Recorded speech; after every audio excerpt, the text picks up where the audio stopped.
Won't you take our black asses out of here? Next story. Won't you take our black asses out of here? WashingtonPost.com. Evangelicals proclaim Trump is speaking in tongues. Calvin Hobbs. 2 to 3 minutes. In a surprising turn of events, prominent evangelical leaders are now claiming that former President Donald Trump's erratic speech patterns and verbal misfires may not be signs of cognitive decline, but rather manifestations of the Holy Spirit attempting to communicate through him. Citing biblical examples of divine communication, such as the story of Saul of Tarsus, who became the Apostle Paul, after a transformative encounter with Jesus on the road to Damascus, evangelical ministers are urging Trump to embrace his apparent holy mission. Trump's verbal stumbles and unorthodox communication style are not signs of mental incompetence, but rather indications that the Holy Spirit is working through him, declared Reverend Joshua Matthews,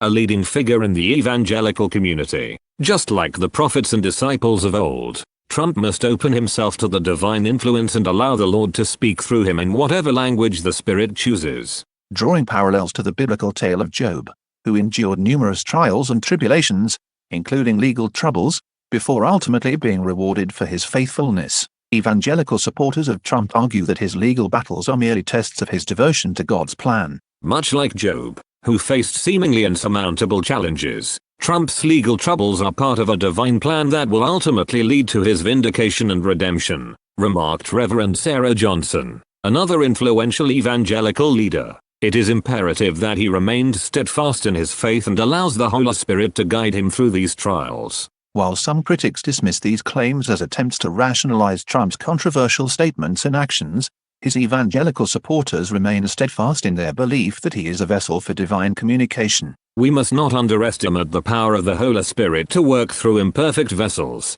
emphasized Reverend Matthews. Trump's purported linguistic miscues may indeed be the language of the Spirit, and it is our duty as believers to heed its message. As Trump continues to navigate the complexities of post-presidential life, the debate over the nature of his speech and behavior is likely to persist, with evangelical leaders urging him to embrace his purported divine mission and trust in the guidance of the Holy Spirit.